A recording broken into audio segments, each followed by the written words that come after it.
Hey, what's good, everybody? Welcome to a brand spanking new episode of the Bacchanal podcast, the fusion of hip-hop, video games, comics, movies, and a nerd culture all rolled up into one spectacular show. Join me, K to the C from the T.O, and Akil in the beautiful North Carolina each week as we discuss nerd culture while adding our Trinidadian spin on things, you know?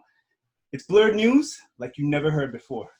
Akil, we got a guest on the show, a very special guest. We got Q from Geeks and Gadgetry. Hey, how What's y'all doing? How you feeling? I'm glad to be here. Nice. I've been scrolling through your IG and I saw a couple of comic books that hit me in the heart. I was like high school when all the fresh new, like the Jim Lees left Marvel and they went to do their own thing. And they went and did Image Comics, and I saw you had a bunch. I was like, "Oh God, bless your heart!" Like I know. you had some so classics. Crazy? Yeah. So like when the big boom of Marvel and DC movies hit, I'm like, yeah, that was on the outskirts of what I was into. I was like, where are the Image movies? Where I don't know why they won't capitalize on that because I'm like, I'm done with the Marvel universe. Watch when Spawn pops off properly, then they'll bring Max in. Because remember the Max cartoon? That was some trippy shit back in the day. I don't know if you guys remember that. Yes. Had MTV Max, it was had doing Wildcats it where they're just Raw with Wildcat. Like they had a lot of great comics. They had a lot of weird ones too, but they had some amazing stuff. That The Mask is an Image comic too. Okay. Jim Carrey Mask, yep. It's actually dope, like a dark, gritty story, and then Jim Carrey is like, "Nah, I'm gonna do my own thing with that." Okay. Let me bring my mic closer. Q, tell people what you do on your page and your podcast and topics that you talk about. Oh, okay. So basically, back in 2014, I was working in radio, and I always enjoyed comic books, anime, manga, all that stuff. So when I was looking around on Instagram, I really didn't see a lot of content creators that looked like me, meaning Black women. Yep. So maybe I didn't do the deep dive, but at that point, I was like, all I see is white boys. Black dudes. That's pretty much it. So I was like, well, let me throw my hat in the ring. So I just started posting content that I liked and some untapped content that I don't think, like you were saying, Image, that a lot of people didn't know about. Yeah. Because a lot of people, when I would post something from like say Wildcats or something like that, or Zealot, they were like, what is that? I'm like, oh, poor baby. You so young. So, and I would get pissed off, of course, but I just wanted to put that out there. Like, don't forget these great comic books and artists. Mm-hmm. So I kept doing that. Then I branched off and tried to start my podcast. I want to say 2015 or 16. And that was hard doing it by myself. And I was like, oh, this is a lot of freaking research. And talking about myself feels like I'm on the air for days. Mm-hmm. So I cut that, got really content heavy. And then I'm here today, back with the podcast, back sharing whatever I think is cool. Forget everybody else's ideals on cool. Exactly. That's pretty dope. Our journey's pretty similar. We've been at it for about 2 years. Yeah. Me and Casey both used to watch Double Toasted in the Spill. And we would watch guys like Blurred Vision, and we're like, okay, we could do that because we saw Black content creators who did comics and stuff like that, but I felt like a lot of them were afraid to touch on certain issues like race and religion, and we're not afraid to go to those boundaries on our podcast. We've had episodes on religion, we had episodes on race, we talked about Black Lives Matter, etc. So we want to be more than just comics and movies and video games. We want to just give you a whole sphere of different things that we're into. Yeah, like we want to bring people to the barbershop and talk about comics, like that vibe, you know what I mean? Like that raw and uncut like style. Like some of them aren't as edgy or as real as we are, as honest. So like we just try to bring that real personality to it, that real honest, not that, hi guys, welcome to my, we don't do that. We don't talk. Yeah, we collect, we love this stuff, and there's a lot of people we know who are like that too, who didn't talk about that in the 90s, who love this shit too. You know what I mean? So we bring in that vibe too. We're trying to get the closet hood dude who loves, like he's a closet nerd, and we're trying to get them out that closet. To be the nerd. Yeah, tons of them. Because that's why I say I think Black people have an affinity to Dragon Ball Z. Like everybody saw Dragon Ball Z. Oh Lord, yeah. but nobody wants to talk about it. Like you like the hard dudes don't want to talk about it. Like Killmonger's costume is Vegeta's costume because Michael B. Jordan's a big Dragon Ball Z fan. Yeah. And some don't want to talk about Sailor Moon either. But no. They watched it. Tuxedo Mask. Because it was limited. Yeah, people don't understand. It slowly migrated. So that was what we had. Dragon Ball Z, Sailor Moon, Road Warriors. And stuff that you didn't know that was anime. So I'm just like, come on, y'all. Y'all watched it. Y'all was low-key nerds. Transformers. Yeah. Let's change gears right here. So the topic that we're going to have at hand for this podcast, we're going to talk about streaming services. The world right now is heavy. We got a lot going on. I know personally I can't just watch the news all day because after a while it wears on me mentally.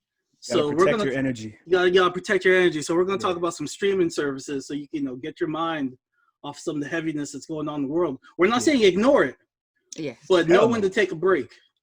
So let's talk about these streaming services. Stick and move. Let's talk about what we like, what we don't like, what you should cancel. I'm gonna let Q go first.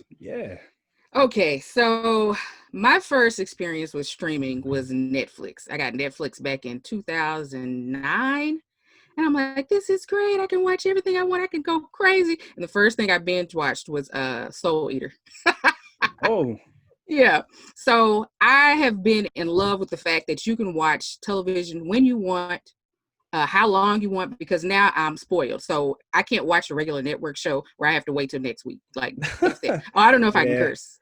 Can I curse? Fuck yeah, you could curse. Okay. So I was like, fuck that. I can't wait a whole week to figure out if old boy gonna get caught for somebody else's murder. Yada, yada, yada. Exactly. So now either I wait a couple of weeks and binge like 3 episodes, or I just wait till the season is over and just suck it all in at once.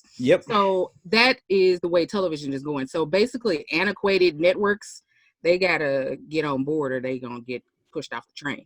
Get up or die. But then you have services like DC that make you wait weekly for content like Harley Quinn. Let me give my quick take on the DC Universe Network. I feel like that's about to die. They had some decent shows, but they weren't consistent. Titans was not consistent. One episode will be really good. 2 other episodes down the road will be bad. Like the graphics will be bad, the story will be bad. Then they'll hit you another good one. Then 3 bad ones. Then another good one. Then 3 more bad ones. It was never consistent like Doom Patrol. I felt like it had the consistency of good quality and good story throughout the whole series of Doom Patrol. Now, what's going on with DC right now, a lot of different shows are moving. You have Stargirl that was originally supposed to be on the DC Universe app is also available on CW right now. Swamp Thing, which was a great show, but due to some banking errors, they went bankrupt. Even though they filmed it in North Carolina, by the way, in Wilmington, they went bankrupt, and that show got canceled due to finances. But CW is going to rerun those shows. And then the other thing is Doom Patrol has moved to HBO Max. So I'm just like, what's the point of getting this DC app right now since everything is kind of getting spread thin? Why am I paying for that? Harley Quinn just recently got moved to the Sci-Fi Network. You can watch it at 11 o'clock at night now. The cartoon? Yeah, so what? That's a good move for them, man, honestly. Why am I going to pay for that app besides there's a feature where you can read comics, which is pretty dope. But other than that, I'm just like, a lot of this content's being spread thin right now. Why do I need to give you guys my $8? Now, I thought DC streaming service was bought out by HBO, and they're going to do a thing with HBO Max where if you pay for that, you get everything from DC to HBO. That's what they're saying. I have HBO Max right now only on the sole purpose that it was provided for free. They don't even advertise this well, but it's provided for free if you have AT&T. And if you have like AT&T fiber, they don't really tell you, but there's like a small little section when you're going to go pay for your bill that says HBO Max. You click on that and you accept it, and it's free if you do that. But they don't advertise that. See, I'm not lucky. You would think that they would advertise that. I don't feel like they all in then if they're not trying to, exactly. blast the advertising. So yeah, I'm on HBO Max right now. When it works, it's good. When it doesn't, it's messing up a lot. There's a Elmo late night show for kids. Pretty good. They have good guests. They have like Batman. They had Jimmy Fallon on there. So it's like for my son, he could watch like a late night like Jimmy Fallon, Conan O'Brien type of show for kids. They have that. They got the Snyder Cut eventually coming there. They got they got Doom Patrol. They have they got that documentary for what's that guy? The pervert Russell. So many. Russell Simmons, man. There's so many, man. Let me tell. Okay, like HBO Max is, in my opinion, in Canada, it's a mess. We got to get Bell, which is it's a cable provider. You have to be paying for. You got to buy Crave for $10 a month. So you gotta have Bell and Crave. Yes, that gives you the opportunity to be able to get HBO Max for HBO for another $10. At that point, that's ski mask, man. You're looking. I'm like, what are you trying to do? And it's so confusing because we don't get DC Universe app here. We don't get the Hulus. Nope. So it's like, okay, I'm not getting all these good content that you guys are getting at that same level of quality. So why? And it's so confusing with the Max, with the HBO, whatever else they call it. It has two other ones. Yeah. Go. And it's like, what is HBO doing? They have so much amazing content. They're the OG of having amazing content on television. I remember we used to have that little cable box. You pay the cable man a little something. He'll just open that thing up with a screwdriver. You know, you're rocking with HBO. Allegedly. And HBO was the best. I was like, yo, that's from before Sopranos. It was amazing. You know what I mean? But now it's like too confusing for me, who's into it. So I can only imagine what it's like for the consumer who's not into this stuff like that. Okay, so my piece on all this streaming accessibility. Yeah, it's too many. What I mean by that is, I want to say about 2 years ago, my husband was all about cable. I was like, dude, you got to cut the cable. Yeah. Look how much money we're spending. We're spending almost $200 on cable. Yeah. We don't even watch the majority of 80% of this cable. We don't watch. Mm-hmm. We have our go-tos, our shows. And then when that season of that show, whatever it is, Billions, Insecure, whatever, when that's over, we're not even watching these channels. Yeah. So I was like, dude, we got to get off the cable. I was like, I can make it work for your benefit. So we moved. He finally cut the cord. So we have like 1 million streamers. So we got Hulu, Disney Plus, all the anime apps. I have Funimation, Crunchyroll, blah, blah, blah, blah. The list goes on. So now I'm thinking about it. I'm like, so more and more being created every day. At this point, I'm spending like, I'm going to say maybe $70, $80. I'm almost back to cable numbers when I'm paying these bills. So I'm just like, now HBO is out. And I'm like, they're trying to slowly get you in with different content. Like, I don't give a damn. I love Adventure Time. But I'm like, I'm not paying for HBO Go for freaking Adventure Time. Because they're supposed to reboot. So I'm like, it's getting super expensive. And they're spreading the content out so far that you have to get all these apps to get, your full experience. Yeah. Let's talk about Disney Plus though, real quick, because I feel like the ball has been dropped. I feel like they gave us The Mandalorian, and that was it. They should have had some Marvel content lined up and ready to go. Exactly. We should be watching Falcon, Winter Soldier right now. Yes. But instead, we're watching Artemis Fowl next Friday. We have nothing else to watch. Nah, man, you can watch the making of The Mandalorian. Yeah, and I'm trying to hold on. I tried. For Jeff Goldblum, because I love his show. If it wasn't for his ass, I would have been gone. I watched one episode of his thing. It was cool. It was good. He's a good character. It's just they need more for me to bounce back and forth with. His show was good, but I just needed something else to bounce off of. Like I honestly think Netflix, unfortunately, is winning this thing, even though they're going for broke. They're winning this thing because they have so many different categories, and then they make it look interesting. Like they show a documentary about something I probably wouldn't have interest in, or a comedian that I have no idea who the person is, and then I'm just like, oh, that was a good little 5-second monologue they gave her, so let me check her out. And she's hilarious. You know what I mean? It's like, they do a great job of like making things look good once you start your app up. So it's to me, it's kind of the McDonald's of streaming services right now because it's consistent. Not the best food, but you know what you're getting. And you walk away and you're like, I'm satisfied. It's not a home cooked meal. We're not getting the home cooked meal streaming service yet. But I kind of feel like big fish eat little fish in this business, so that we'll start to see these things getting eaten by others, and then it'll be more able to be consumed by us. The other thing. Oh, go ahead. I'm sorry, Q. Oh no, but with Netflix, it's just like it's a content grab for them because they have a ton of content. It's not all 100. So I'm like, what are y'all doing? Especially with anime. They keep putting out these original titles. But I'm like, it's so trash. Who told you to make that? Like all this live action shit? Like, no, maybe you should need to keep that on Netflix China or wherever it is, Japan. Because I'm like, it's not serving your American consumers. I'm like, everything. Why? It's just like they're trying to grab up everything and make everything. I'm like, you need to chill and have a consensus throughout the company in America, like this is what we're making. We're going to get new content creators that people know and love and start there. But don't just grab up everything. It's like a child that just, that's my ball. No, that's my toy. They're like, what the hell are you doing? This shit is trash.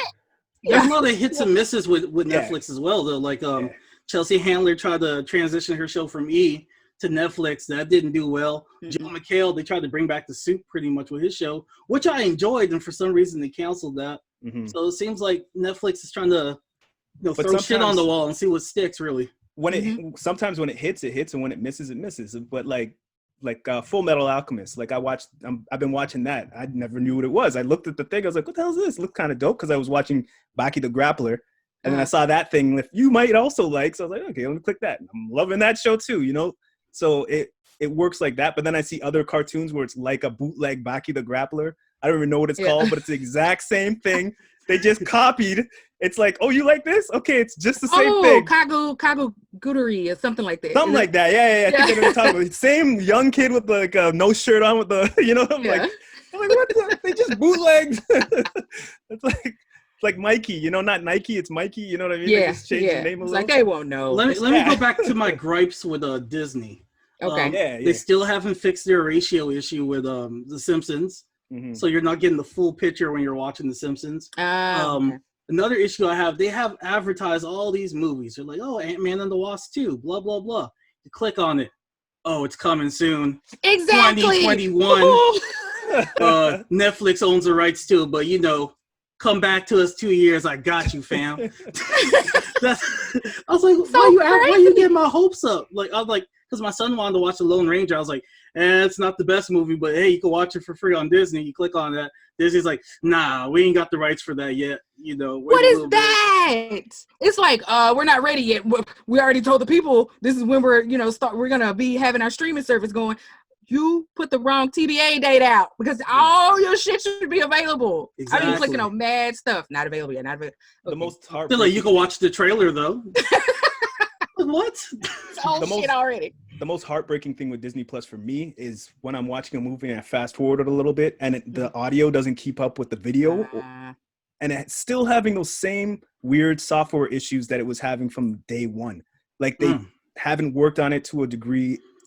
And they haven't got the algorithms right. Like, oh, if you like this, you might like this to keep the flow going, to keep you watching. Yeah. And they don't spotlight things well. I would be still seeing like Avengers Endgame, like one spot, Avengers Endgame, and the other spot down at the bottom, Avengers Endgame. It's like, you know how they have those lists? Yeah. They don't categorize things nicely at all. It's just a mess, and it's not. It's then they have advertised like Infinity War. You click on that. Yeah, that ain't even available, but they're like, what? They're like, watch Endgame. Yeah, no, they're like, Netflix still has that, so they're like, watch Endgame instead. I'm like, I want to watch Endgame instead. Another streaming service that does the same thing is Amazon. Like, I'll go on. Since the quarantine, I was doing a binge of different movies. Like, I was watching Indiana Jones trilogy and then Back to the Future, and I was like, oh, this is dope. Then I saw Eddie Murphy had a movie. Like, oh shit, let me check out some Eddie Murphy movies. I wanted to see like each of his movies. Yeah. Nope, not there. Click it. Nope. Pay $10. Click it. Oh, sign up for Stars for $30 a month. Click it. Nope. Yeah, Amazon will get you, man. Or it's not categorized very well. So Netflix beat them on that because I hate when I type in a search and it'll just bring up all kinds of random stuff. And I'm like, categorize your stuff. There's no categorization. It's when you're scrolling down, that's the best they give you. So they have amazing shows, like a show I haven't even watched yet, but it's called 000. I've been hearing amazing things about it. But they don't make it like, this is our thing and we're backing it. Like we got to actually know about it before time and be like, oh yeah, it's a good show, to go look in and investigate and find it and be like, that's a show, I'm going to watch it, Shouldn't have to do that. Exactly. Let me tell you about some free services real quick though. Oh, no, go ahead, Q. No, I was just saying that they just pretty much, they're another content hog. So they just like, we don't have to do a lot of work for it. People are constantly paying their subscriptions. We're getting new subscriptions. It's fine. Yeah. You don't got to do all this extra work. I'm right. Lazy, pretty much. Yeah.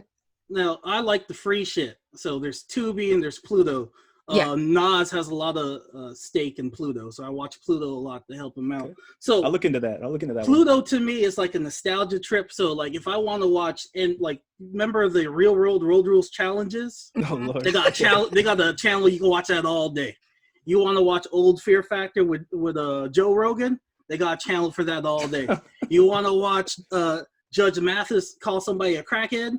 They got a channel for that. They got a Maury channel. So whatever you're in the mood for, they got channels specifically for that. If you want to watch some old love and hip hop with Scrappy and what's his name, Stevie J, they got love and hip hop Pluto channel. I was looking for you. I don't know if y'all remember that. Yeah, season 1. And Tubi is kind of the same way. They have specific channels like for certain shows, but with the thing with Tubi, they have the uncensored stuff. So I was watching Flavor of Love and I Love New York. I was watching the uncensored versions of that. So when Hadi pooped on the floor, I got to see the uncensored version of all of that. You got to see the spit fly out of that girl's mouth into New York's mouth. I got to see all of that. Okay, but now Polo, wonder check out. when will they start charging? They've been free forever. So I'm like, when are they going to start charging? And they're great. Hopefully they do it smart and they just get sponsorships. You got to watch a little commercial here and there pop up on the sides or something. You know, I could take that instead of having to pay for all this stuff. Yeah. Let me talk about like what content do you guys look for when you're watching these streaming services? I watch a lot of documentaries. Like recently, I watched the Russell Simmons, and then I watched not Weinstein. Oh yeah, I watched the Weinstein. Jeffrey one. Epstein. And then Epstein. I watched the Epstein. Yeah. I watched R. Kelly. So I watched all of those, and then I went back and then I was watching the Mr. Rogers one, and that was anticlimactic for me because the whole time I'm waiting, I'm like, yo, when's he gonna fuck these kids? But it never happened. So yeah, when I'm looking at these services, I'm looking at like what documentary. So I was kind of glad that HBO Max had their own like, hey, we have a documentary too. What pulls you guys to different services? Definitely documentaries, definitely TV, the specials, like the big shows. That definitely pulls me in off the top. I got to think for a sec to give you the answer. No problem. Q, how you feel? Yeah, I don't know what's wrong with me. Like, I'm an anime holic, if that's a word. So that's why I'm so hard on Netflix about their trash. Hulu is doing okay. Hulu's okay. I watch My Hero on there every once in a while. Yeah, that's why I'm always torn that I'm paying for double the content because I have Hulu. My Hero Academia is on there, and then I have Funimation, same thing. I have Crunchyroll, same thing. So I'm like, we need to do the Terradome. Which one? Who gonna win? Because I need to counsel somebody. Now, I'm not really into anime. Like, I'm now trying to get back into it, and maybe you can help me because they'll be like, oh, this episode released at this day, and I'll try to look for it, and it won't be on Hulu. Is that stuff releasing specifically in Japan, and I got to just watch the sub? So how it's broken down here once it gets to the States, the first platform that it goes to, from my knowledge, is that it goes to Crunchyroll first. So that's the sub. And so Crunchyroll and Funimation are working together. So you get a discount if you have both of them, I think, on Crunchyroll. But so basically, when it goes to Crunchyroll, it goes over to Funimation. Funimation will have it in sub, and then like, I want to say a week later, they'll start uploading their dub versions. So it takes forever, and at that point, you're just like, "Fuck it, I'll just read." Because I'm just read the manga at that point. Yeah, so it's just crazy how everything is just slowly getting over to the United States, and then with the coronavirus hitting, a lot of anime has been delayed. Tons of new shows came out, and it was like, as soon as they started, Corona hit, and they was like, "Sorry, everybody, I'm gonna wait till the end of July." Yeah, because Japan has a strict, like, they don't really believe in working from home because, like, home is for family, and, you know, they don't want to, like, mess with the culture of not working from, like, working from home. They really should look into it because that's another issue with Japan. The businessmen, the suicide rates are very high. Oh, wow. Yeah, they're stressed out, man. Yeah. They are stressed out. Yeah, but for streaming service, originally what got me was like movies, like having all the movies in one place and ones that you might not have heard of. And the TV shows came in after. But definitely the movies and being the bingeable stuff definitely got me into. For me, like, I was into Disney Plus because I saw the Marvel content that they said that they were going to bring. Yeah. But we haven't got any of that. You know, coronavirus did play a part in that, but I felt like they should have had something lined up, ready to go right after Mandalorian. And they just gave us a couple original movies that have been pretty mediocre. Like, I forgot there was like one with the kid where he saw like an imaginary elf. No, I don't know. Polar Oh, bear you or lost something. me. I don't even know that. I was All I watching that remember with my is, like, son. the I was first just like, what the hell daughter. is this? Yeah, because once that nostalgia wears off, you're like, it's time to cancel. Because I watched all the stuff I watched when I was a kid. Like, I was over the moon. And then when I was done, I'm like, okay, so I want my money back. Yeah, I watched Tailspin so much times. Like, I have on my calendar on my phone when Disney Plus, when my subscription is up in November 2021. I'm like, okay, or 2020 when that day comes, because I paid for it fully one time. Yeah, that's when we make some decisions, because they ain't doing it right now.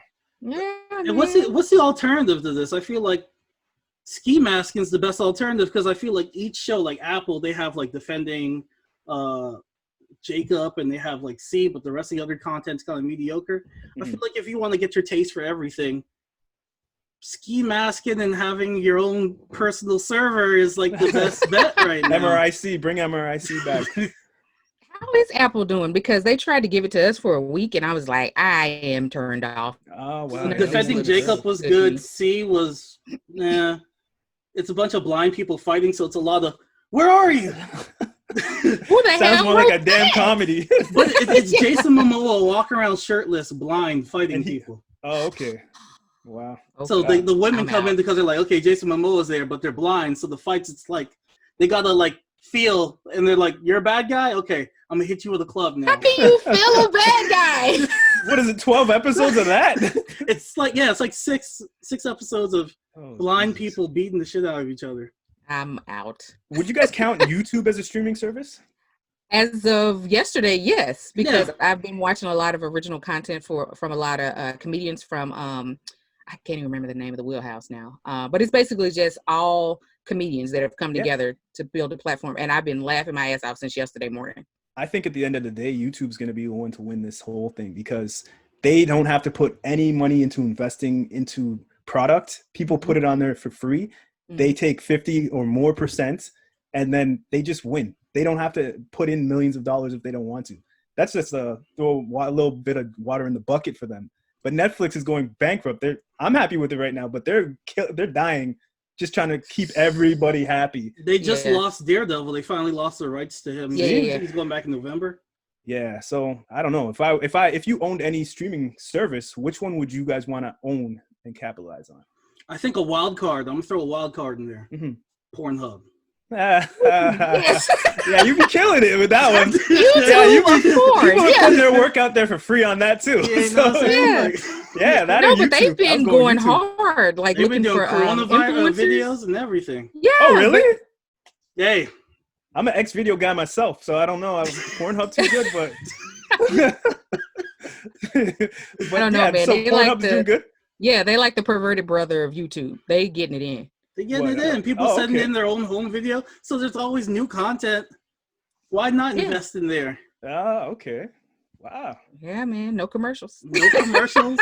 They give out free premiums during the coronavirus. They're like, hey, I want y'all to be happy. Yeah. You guys are struggling right now. Damn, I was going to say YouTube, but yeah, YouTube ain't doing it like that. And they changed the banner. Whenever there's a current event, they got a Black Lives Matter. So a lot of the ebony and interracial porn popping right now. No, I don't like that. That's half funny. I don't like that. Which one would you go with, Q, if you were to if you had the money to bank and buy one, which one would you buy? I would say YouTube, because that's why I say it was so funny that YouTube you said also, that, because so many like powerhouses have come out of YouTube, like Issa Rae. That's crazy. She started making YouTube, and now she's a huge producer. Yeah, and Sing, the girl Sing, who has a late night show, she's killing it too. So YouTube all day. It's just untapped like content. Great shows. Yeah, and people are getting millions of hits too. They're doing just as good as these shows on Netflix or on cable television, if not better. Yeah, you start making your money. Yeah, when you finally get to 100 followers, then you can actually start making some money. Yeah. So once you don't say the wrong thing or play the wrong piece of music, because I see that on my thing when I'm looking. I'm like, how do they get claimed for that? Like, anything. If they hear a piece of anything, yeah, and they're like, nope, not monetizable. All right, so let me wrap this up. Geeks and Gadgetry. Let people know where they can reach you. Instagram, all that good stuff. Okay, well, over on Instagram, it's Gadgets and Geekery. You can also find me at gadgetsandgeekery.com. All the podcasts live there. The merchandise live there. Blogs. everything. So those are my two main hubs, Instagram and the website. And Discord also you got too. Oh yeah, Discord. I have a huge one. That's for 21 and up.